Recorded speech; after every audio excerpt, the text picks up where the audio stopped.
Hello बच्चों, मैं महेश रामनानी एक बार फिर से स्वागत करता हूं आपका आपके अपने चैनल पे जिसका नाम है डेरिवेशंस ऑफ फिजिक्स। हमने स्टार्ट किया था क्लास 10 फिजिक्स का एक चैप्टर जिसका नाम था human I and colourful world. और इस चैप्टर में हम अभी तक क्या क्या देख चुके हैं, एक बार इसकी बात कर लेते हैं। हमने ह्यूमन आई का इंट्रोडक्शन लिया, आई से रिलेटेड जो भी डिफेक्ट्स थे वो देखे थे, मायोपिया, हाइपरमेट्रोपिया, प्रेसबायोपिया। उसके बाद हमने देखा कि एक मोनोक्रोमेटिक लाइट बोलने का मतलब एक सिंगल कलर की लाइट जब प्रिज्म में एंटर करती है तो कैसा अपना बिहेवियर शो करती है। एक मोनोक्रोमेटिक लाइट जब प्रिज्म में एंटर करेगी तो वो अपने पाथ से क्या हो जाएगी, डेविएट, और जिस एंगल से डेविएट होगी उसको एंगल ऑफ डेविएशन बोलेंगे।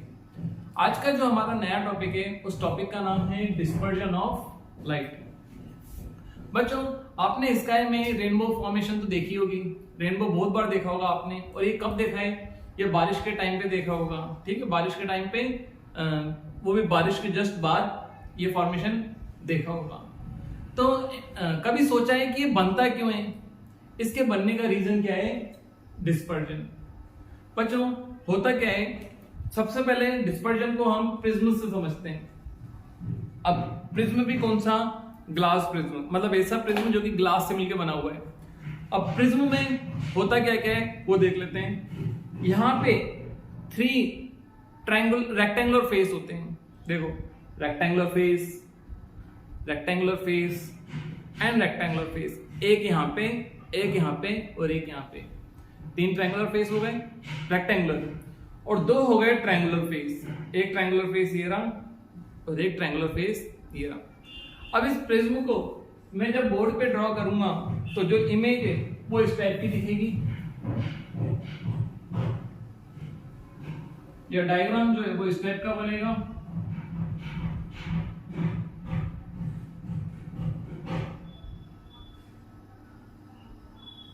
जो कि अपने आप में देखने में बहुत ज्यादा कॉम्प्लिकेटेड लग रहा है। अब यहाँ पे रेज और फॉर्म अगर करता हूं तो ये डायग्राम और ज्यादा हौच पौच हो जाएगा। इससे अच्छा मैं क्या करता हूं, एक प्रिज्म में जब व्हाइट लाइट एंटर करेगी उसका रे डायग्राम बनाने के लिए ओनली फ्रंट व्यू शो करता हूं इसका। और फ्रंट कैसा दिख रहा था? ट्रायंगल की तरह।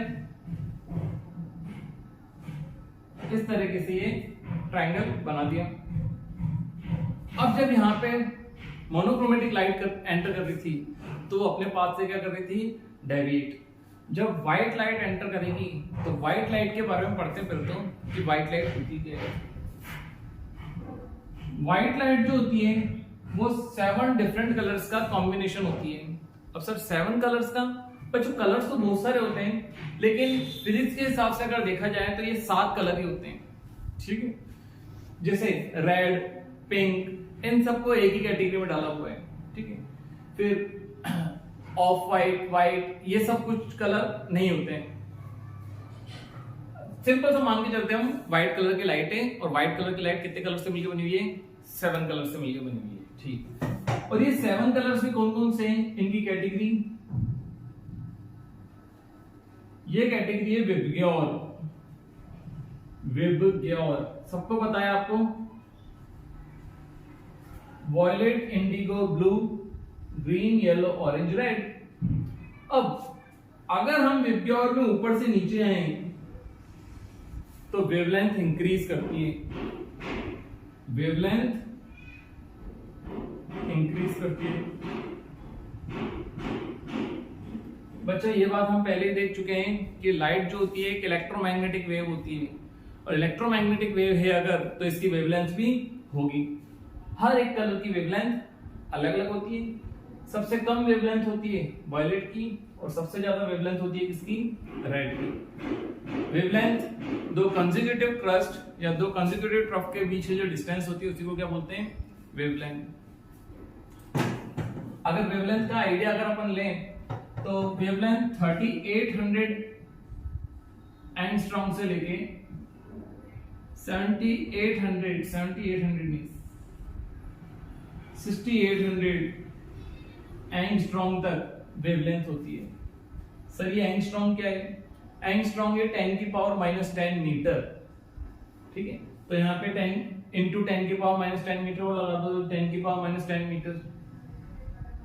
ऑब्वियसली ये वेवलेंथ अपने आप में बहुत छोटी है। बट इन कलर्स की अगर बात करें तो इन कलर्स में भी सबसे ज्यादा वेवलेंथ रेड की है और सबसे कम वेवलेंथ इसकी है। अब बच्चों ये बना हुआ है ग्लास का, ये ग्लास मटेरियल इन सबके लिए अलग अलग रिफ्रैक्टिव इंडेक्स रखेगा, सबके लिए अलग अलग रिफ्रैक्टिव इंडेक्स रखेगा। हम जब रिफ्रैक्शन पढ़ रहे थे तो वहां हमने देखा था कि हर एक मीडियम का कुछ ना कुछ रिफ्रैक्टिव इंडेक्स होता है। जैसे एयर का रिफ्रैक्टिव इंडेक्स 1.003 होता है, वैक्यूम का रिफ्रैक्टिव इंडेक्स 1 होता है, वाटर का 1.33 होता है, ग्लास का 1.5 होता है। तो ये भी ग्लास का अगर बना हुआ है तो इसका भी 1.5 ही होना चाहिए। एवरेज वैल्यू तो 1.5 ही होती है, लेकिन इन सब कलर्स के लिए जो रिफ्रैक्टिव इंडेक्स है वो अलग अलग होगा। और किसके लिए रिफ्रैक्टिव इंडेक्स सबसे ज्यादा होगा? जिसकी वेवलेंथ सबसे कम होगी। सबसे कम वेवलेंथ किसकी है? वॉयलेट की। वॉयलेट की वेवलेंथ सबसे कम है, इसलिए इसके लिए रिफ्रैक्टिव इंडेक्स सबसे ज्यादा होगा। तो आप एक टाइप से बोल सकते हो refractive index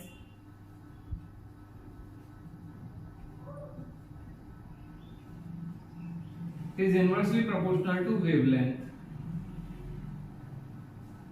Higher the wavelength, lower the refractive index. तो हाईएस्ट वेवलेंथ किसकी है बच्चों? रेड की। तो लोएस्ट रिफ्रैक्टिव इंडेक्स किसके लिए होगा? रेड के लिए। अब बच्चों रिफ्रैक्टिव इंडेक्स में जितना ज्यादा चेंज होगा लाइट की बेंडिंग उतनी ज्यादा होगी।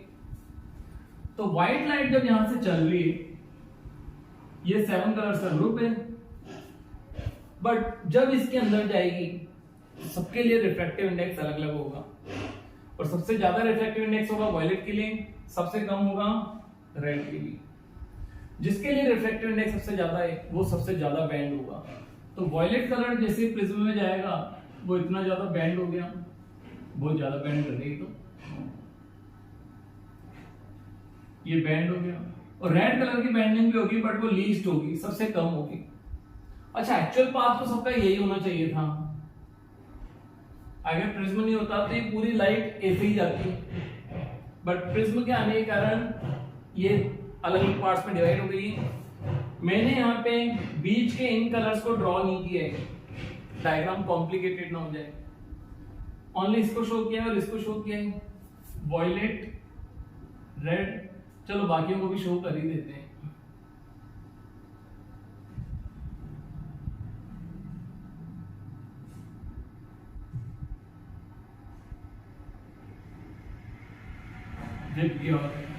समझ ही जाओगे आप।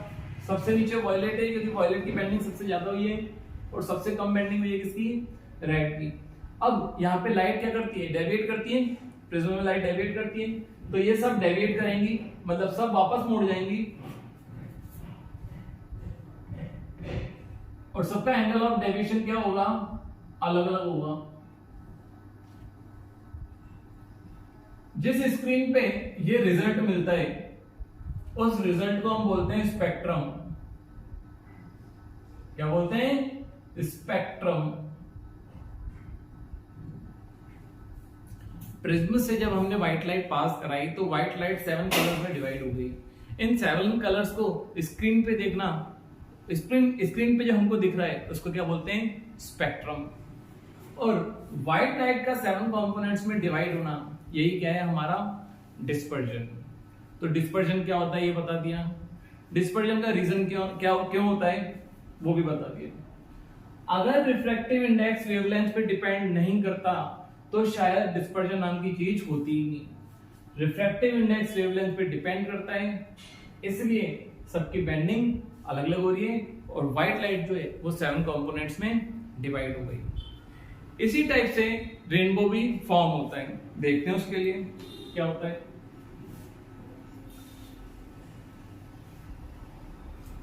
अच्छा, पहली बात, रेनबो बनता कब है? After rain shower. बारिश होगी उसी के बाद बनता है, या बारिश के टाइम पे भी बन सकता है, ठीक है, लेकिन ज्यादातर बारिश के बाद ही बनता है रेनबो।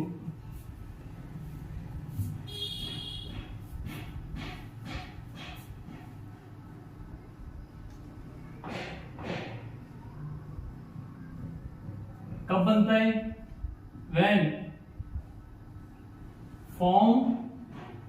आफ्टर रेन शावर, बारिश के बाद बनता है। अच्छा, कहां बनता है? वेयर? जस्ट अपोजिट टू सन, जिस डायरेक्शन में सन है, सन के सामने वाली डायरेक्शन में ही देखना आप रेनबो, और कहीं देखने की जरूरत नहीं है। अपोजिट टू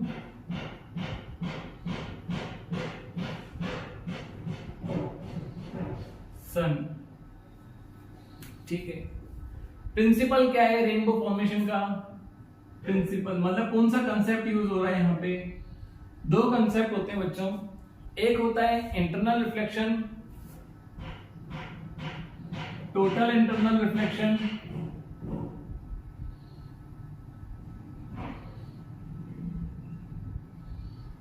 और एक होता है डिस्पर्जन।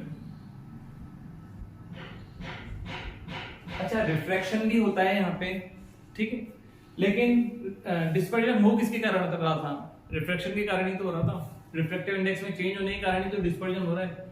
तो यहाँ पे मैं रिफ्रैक्शन नहीं लिख रहा हूं, बट रिफ्रैक्शन हो रहा है यहाँ पे। अच्छा, रेन शावर के बाद बनता है, ये तो क्लियर हो गया। बच्चों क्या होता है, बारिश होने के बाद जो वाटर ड्रॉपलेट्स हैं, बहुत छोटी वाटर ड्रॉपलेट्स एटमॉस्फेयर में रह जाती है, और हर एक वाटर ड्रॉपलेट अपने आप में एक टाइनी प्रिज्म की तरह बिहेव करती है। कैसे? देखो बच्चों, अगर मैं एक पानी की ड्रॉप की अगर बात करूं, तो क्या पानी की ड्रॉप इसी शेप में आती है? ठीक है, ग्रेविटी के कारण ये वाला हिस्सा क्या रहता है? पॉइंटेड रहता है, ठीक है। या फिर आपने देखी तो होगी ना, पानी की ड्रॉप ऐसी ही होती है। अब ऊपर वाले हिस्से को देखो, ये थोड़ा थोड़ा किसकी तरह बिहेव कर रही है? प्रिज्म की तरह, ठीक है। मतलब यहां पे भी डिस्पर्जन हो सकता है। अब होता क्या है, सपोज करते हैं यहां पे सन प्रेजेंट है, तो सन से व्हाइट लाइट हर डायरेक्शन में जाएगी, ठीक है। अब यहां पे कोई एक पर्सन है, ये अर्थ पे कोई एक पर्सन है, अर्थ ज्यादा बड़ी बना दी मैंने सन से, यहां पे पर्सन खड़ा है, ठीक है।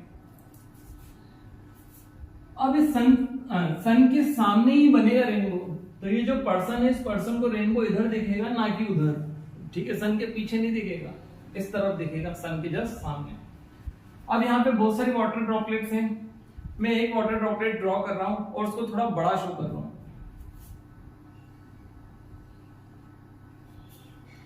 यहां से सनलाइट आई, जो कि कौन से कलर की होती है? व्हाइट कलर की होती है। व्हाइट कलर नहीं होता बच्चों, white is a combination of 7 colours, ठीक है।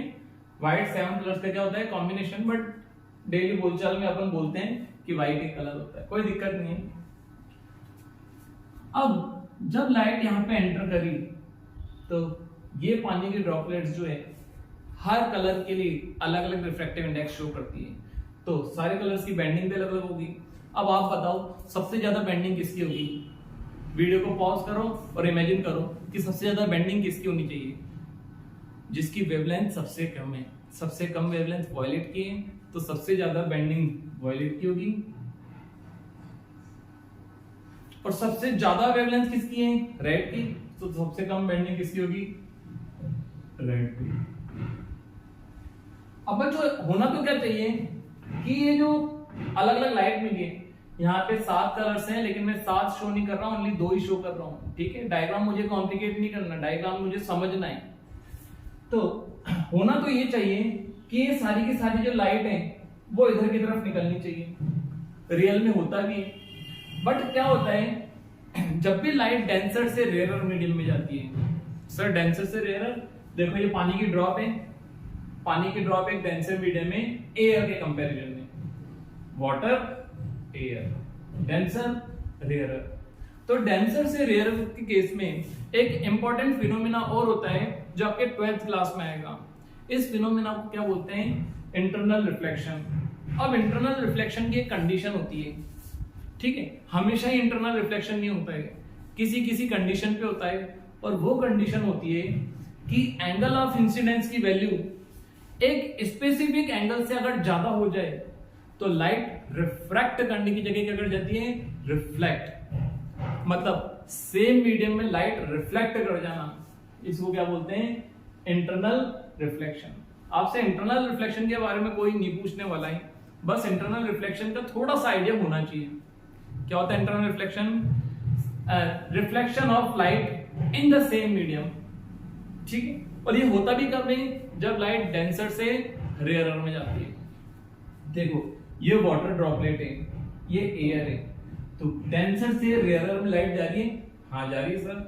तो यहाँ पे इंटरनल रिफ्लेक्शन होने के चांसेस हैं, हाँ है। तो मान लेते हैं कि 100 लाइट रेज आ रही थी, 100 में से 50 जो है उनका इंटरनल रिफ्लेक्शन नहीं हुआ, तो वो तो इधर आ जाएंगे, और जिनका इंटरनल रिफ्लेक्शन हुआ है वो इधर आ जाएंगे, ठीक है। तो हम तो रेनबो देखना चाहते हैं, तो यहां से जो लाइट है, वायलेट लाइट, वो इस टाइप से रिफ्लेक्ट होके आएगी, और रेड लाइट जो है वो भी इस टाइप से रिफ्लेक्ट आएगी होके आएगी। अब पर्सन को यहाँ पे अलग अलग कलर दिखेंगे, यहाँ पे दिखेगा उसको रेड कलर, यहाँ पे दिखेगा उसको वायलेट, और बीच में दिखेंगे ग्रीन और येलो। अब बच्चों जब क्लियर रेनबो बनता है तब ये सारे कलर्स देखने को मिलते हैं, लेकिन नॉर्मली हम जिस साइड पे रहते हैं, हिली एरियाज पे रेनबोज ज्यादा देखने के लिए मिलते हैं, लेकिन हम राजस्थान वाले जोन में रहते हैं, यहाँ पे बिल्कुल क्लियर रेनबो देखने को नहीं मिलते, इवन कोटा साइड पे तो देखने को नहीं मिलते हैं। तो यहाँ पे मेनली 3 ही कलर्स दिखते हैं, रेड, येलो और ब्लू, ठीक है। इसी को क्या बोलते हैं, रेनबो फॉर्मेशन। तो कैसे रेनबो फॉर्म होता है ये पता पड़ गया। रेन शावर के बाद सन के जस्ट सामने रेनबो फॉर्म होता है। वाटर की जो टाइनी ड्रॉपलेट्स होती हैं वो एक प्रिज्म की तरह बिहेव करती हैं। लाइट जब वाटर ड्रॉपलेट्स में जाती हैं तो पहले रिफ्लेक्शन होता है, या फिर हम बोले डिस्पर्जन होता है। डिस्पर्जन के बाद इंटरनल रिफ्लेक्शन होता है। इंटरनल रिफ्लेक्शन के कारण लाइट जो है सेम मीडियम में रिफ्लेक्ट कर जाती है, और रिफ्लेक्ट होने के कारण जब पर्सन की आंखों में लाइट पहुंचती है तो अलग अलग कलर्स की लाइट पहुंचती है, इसी को बोलते हैं रेनबो फॉर्मेशन, ठीक है। आई होप आज का लेक्चर आपको समझ में आया होगा। फिर भी डाउट्स आना तो नॉर्मल सी बात है, और डाउट आना बहुत अच्छी बात है। क्यों? क्योंकि डाउट अगर स्टार्टिंग में ही आ जाएगा तो एग्जाम टाइम पे डाउट्स नहीं आएंगे। तो डाउट्स आपको कहाँ पे लिखना है? डाउट्स आपको लिखना है कमेंट सेक्शन में, और मैं रिप्लाई कहाँ पे दूंगा? मैं रिप्लाई या तो दूंगा कमेंट सेक्शन में, या फिर उसका एक अलग से वीडियो बनाऊंगा, ठीक है। मिलते हैं आपसे नेक्स्ट लेक्चर में एक नए टॉपिक के साथ। तब तक के लिए सी यू, थैंक यू, बाय।